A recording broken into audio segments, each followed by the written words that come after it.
The story begins in Palpatine's medical facility. Deep inside the cold durasteel walls, a chilling presence lingered in the Force. Lord Vader was trying to get some sleep in his tank, but it was all for nothing. In his mind, recent events replayed again and again, forcing him to experience the same pain each time. How did he get here? Only weeks ago, he had everything he could ever want, and now he had nothing. But there was one question left unanswered, one truth he could not confront. It made him shiver with anger and despair every time he thought about it. Deep down, he knew it. Padme was gone. And even if she wasn't, even if this coldness in the Force didn't mean she was dead, Vader knew he would probably never see her again. He never realized how cold and meaningless everything was without her. The Force whispered to him like never before, but the voice was cold and unfamiliar. Suddenly, a crack appeared in the back-to-glass wall, then another.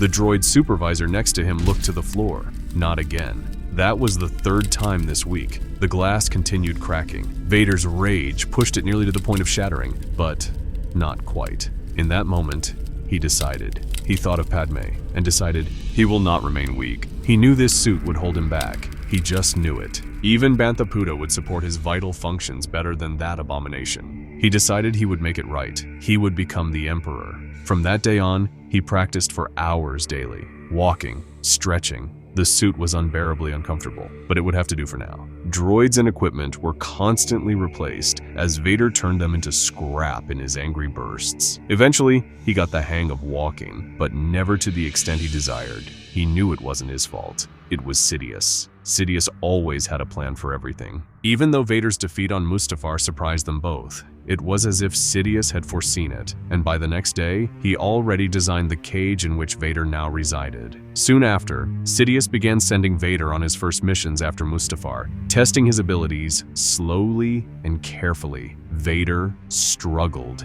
He struggled to do anything other than feel the rage inside him. Even the simplest obstacles presented great challenges, fueling his fury, especially knowing every observer reported his failures back to Palpatine. Like a lab animal, Sidious scrutinized his every move. Early encounters with Jedi were rare, but when they happened, Vader sometimes barely emerged victorious. Even against knights or Padawans, he struggled. Although rage burned inside him, it was impossible to unleash it fully on his opponents. Vader knew he needed his own facility, his own place, where he could prepare for the inevitable confrontation with Sidious. Perhaps it would come soon. Perhaps not for a while, but it would come. And on that day, he would avenge Padme and his former life. He would break out of his cage. Vader's castle, a small, perfect facility of sorts, served him well. Palpatine liked to play games, offering small treats to reinforce Vader's illusion of power, making him feel like an admiral or general climbing the ranks in hopes of greatness. But he never would be, not under Palpatine. Nevertheless, Mustafar's castle provided training chambers and medical bays, all of which Vader vowed to use to their fullest. His rage fueled his determination. He was relentless. Lack of sleep was a constant struggle, but he knew it would not stop him. Not until he destroyed Palpatine. Vader did not yet dare to upgrade his suit. Spies surrounded him, watching every move and reporting directly to Palpatine. He could do little about it, knowing Sidious would never allow substantial adjustments. But perhaps he could make small improvements first, get a better sense of his suit's design. As long as it didn't leave Mustafar, Sidious probably wouldn't care. He recruited Sith cultists and medical droids, enhancing every part of his suit. Thinner armor plates, better compression modules, improved fabrics, and last but far from least, superior prosthetic limbs. Vader knew his prosthetics were abysmal. They didn't feel anything like his former artificial arm, which never held him back and had even enhanced his movements. These new limbs were clumsy at first, but not for long. His suit went through many iterations. He tested each version in his sparring chambers, where training droids pushed his speed and agility to the limit. As they shot at him, he ran along walls and launched himself, landing with his monstrous legs directly on one of the droids. In that moment, a surge of disgust hit him. His legs, his stance, resembled General Grievous. Only thinking of that enraged him. He was nothing like Grievous. He was no pet. He would be the Emperor. His armor was strong,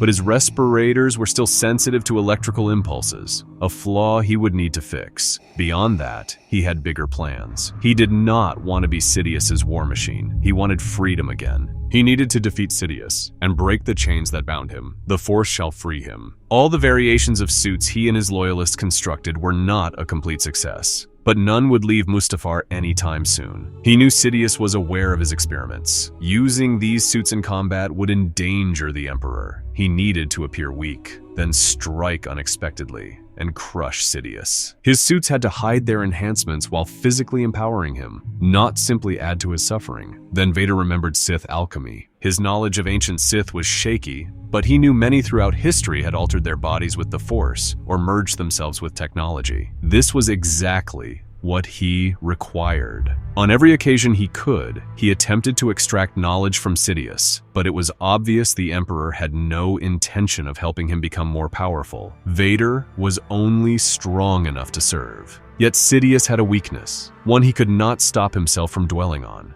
The tragedy of Darth Plagueis the Wise. Sidious enjoyed reminding himself about the brutal way he killed his master, and through it, he uncovered some mysteries to Vader he otherwise would not. Vader began to gather knowledge about the ancient Sith. Information was scarce, but beginning with recent lineages was a start. Soon, Vader constructed a small, hidden expedition, including only himself. He ensured no one could trace him as he made his way to a small, insignificant moon orbiting a larger planet in the Sojourn system in the Outer Rim. The moon held only one facility, a single structure concealing forgotten secrets. Vader landed his fighter smoothly and stepped out. He was not as agile or fast as he used to be, but eventually he stumbled out. He walked toward what appeared to be a metallic hallway, a large hole in its side allowing him easy access. Suddenly, he heard whispers, indistinct but familiar in the Force. Something ancient and terrible happened here. The facility once belonged to Higo Damask, before it was bombarded. He knew he was pushing his luck. The ruins were nearly complete, vines stretching over walls. Yet it was evident this place had been dedicated to horrific experiments by Plagueis. Still, there was nothing of immediate use, like an old museum filled with worthless relics. Then the Force called to him. Sudden whispers guided him to a corner of a dark room. He reached out, lifting small boulders and debris with the Force, and suddenly saw it. A holocron, glowing with a faint blue light. The outer glass was shattered, but it still appeared functional. As he picked it up, the holocron flickered to life. A tall, bald man in black armor illuminated the room. Vader recognized him immediately. This holocron had to be constructed by Darth Bane himself. Bane spoke in a deep, raspy voice. I don't know who is in the possession of this holocron. However, I must say that the information on this holocron does not follow the principle of the rule of two and is, in my opinion, outdated. Do what you will with that. Vader was confused beyond words. Suddenly, a new figure illuminated the room, a short woman. This holocron dives into the secrets of Sith alchemy. Vader's heart raced. This was absolutely perfect. The figure continued. My name is Belia Darzu. I am a Dark Lord of the Sith. I constructed an army of cybernetic soldiers enhanced with the dark side of the Force. Vader couldn't believe it. So this holocron was originally constructed by Belia Darzu. Later, Bane found the holocron, and eventually it fell into the possession of Plagueis. That was confusing. Nevertheless, he didn't feel like spending any more time on this wretched moon. There was nothing here, except the gift the Force had just revealed to him. He turned and stormed toward his fighter, and for the first time in a very long time, he was actually excited. Vader traveled back to Mustafar. However, he had to proceed with extreme caution. Sidious could not find out about this. Hiding a holocron would be easy, and thankfully, what he was attempting to do would not change his appearance at all, at least not on the outside. Through the next week, Vader absorbed the information of the holocron. He understood how to use the Force to combine flesh with metal, how to enhance himself. He could scarcely believe it. The holocron opened his eyes to powers he never tapped, and he wondered what else existed in the galaxy, waiting to be mastered. Using her Sith techniques, he healed his body, though only so far, and then moved to cybernetic integration, high-quality electronics, neural interference control systems, breath synthesizer modules, and feedback dampening circuits, all fused with his flesh. The first breath he took without a mask was a breath of fresh air, literally. In the sparring chambers, he moved faster, deflecting blaster bolts with ease, though he still wore his original suit on his healed body. Sidious must not know his true power if he is to catch him off guard. Thoughts of the Emperor sent shivers down his spine, and Vader noted a side effect. Sometimes his anger caused him to snap uncontrollably, and he had to maintain strict discipline, or Sidious would discover the truth. Weeks passed before Sidious summoned him to Coruscant. Vader boarded his ship and jumped toward the capital, uneasy yet determined. Deep in the Imperial Palace, Palpatine sat in his dark throne room, nervous, his mind racing. He never forgot the boy that was once Vader, Anakin Skywalker, the Chosen One. Now that same monster was coming to confront him, perhaps with the same agility and strength he once possessed. Unknowing, he knows all about his little experiments, his treachery. Vader reluctantly entered and knelt before Sidious, hoping this would be the last time he had to feign submission. "Rise, my friend," Palpatine said, turning toward the unusually dim window. Coruscant gleaming below, rebuilt and perfected under his empire, untouchable. "What have you been occupied with recently, Lord Vader?" Vader paused, choosing his words carefully. "Nothing special, my master. The Empire is stable. I mostly just..." Palpatine interrupted. "Grieving for your dead wife, I see. Is there anything else you aren't telling me, Lord Vader?" Vader froze. Could he know? "No, master," he said. Sidious replied with a cold smile. "I want you to understand, Lord Vader. I respect your ambitions, but your place must be understood." Vader felt it, the weight of truth pressing on him. Unsure of his abilities despite being the Dark Lord, Sidious sensed it too. "So, Lord Vader," the Emperor said, leaning forward, "I'll ask you again. Is there anything else you are not telling me?" The room was silent, heavy with attention. Vader stood still, watching. Both of them were unsure of each other's abilities. They knew both of them wouldn't enjoy a possible confrontation. The air was heavy. Without warning, Palpatine ignited his lightsaber and swung. Vader's blade hissed to life, blocking the strike. Sidious advanced, not with his usual cocky arrogance, but with careful, calculated force. He was serious. Perhaps Vader was still weak, or perhaps not. The unknown terrified the Emperor more than anything. Vader stumbled slightly in his old suit. Palpatine laughed. "Nothing has changed, my friend. You are just as weak as ever." Lightning arced from Sidious's fingertips, striking Vader. But he stood tall. Bolt after bolt of blue energy crashed against him. And then, suddenly, it stopped. Silence. Darkness. Vader remained unshaken. Sidious targeted the respiratory system, the one weakness, but Vader didn't need it anymore. His lungs were healed with the Sith alchemy. The rest of his suit was unironically pretty resistant to lightning anyway. Fear finally touched Palpatine. Vader advanced, and Sidious screamed, lunging forward with unnatural speed, throwing the Dark Lord into the wall with a strong force push. Smoke rose as he crashed into the wall. Vader emerged unscathed, his cybernetic enhancements absorbing strike. Behind him, a deep bend in the metal cracked the concrete deep inside the wall, lifting a cloud of smoke. The shock that would have crushed any normal human barely slowed him. Then, Palpatine noticed. Vader's helmet was cracked, his face partially revealed. Burned flesh merged seamlessly with cold metal, reflecting light back at Sidious.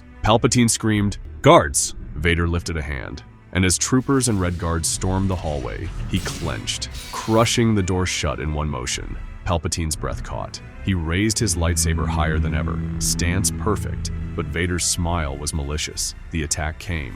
Vader moved in strange, unpredictable patterns, each strike terrifying in its precision and power. Sidious spun, countering with rapid movements, but an armored foot slammed into him, sending blood flying from his mouth. He slammed against the durasteel window. It did not shatter. He hoped it would. hoped to be thrown away from this monster. Vader pressed the assault, each blow faster and stronger, throwing Sidious off balance. A kick sent the Emperor flying again. He spun in the air, and with one swift stroke shattered the window, crashing to the lower levels of the Imperial Palace. The pain distracted him for long enough so he barely reminded himself to land gently, but it was too late for an elegant landing. Pain surged through him, ribs cracked, skull bleeding, but Vader was relentless. Palpatine turned on his back in pain, and Vader leapt. In an instant, he landed on him. His immense weight crushed Sidious's body. Blood sprayed, breath cut short with a high-pitched gasp. Then, the Emperor died. Suddenly, the area grew silent, but not for long. Moments later, stormtroopers and Palpatine's security arrived. "You are under arrest. Think about your actions," they declared. Silver LAATs, filled with stormtroopers, began descending. Vader did not respond. He only stared at the Coruscant skyline. Everything was his, just as he declared it would be all those years ago. The air was cold and humid, carrying the familiar scent of concrete and lush fields. Vader's hand rested on a concrete block. Before him stood a statue of Queen and Senator Padme Amidala. Thunder illuminated the sky. He stood, stripped of armor, half man, half machine, before her grave. Behind him, stormtroopers marched. He had everything: power, respect, fear. Except one thing. One thing he would never regain: his happiness, buried with the former senator. Rain kept falling. Wind roared past him. Vader turned. With slow, determined steps, he left the ceremony site, and a royal transport descended to pick him up. His soaked cape flopped around in the wind. The galaxy laid before him, and now truly, he was its master.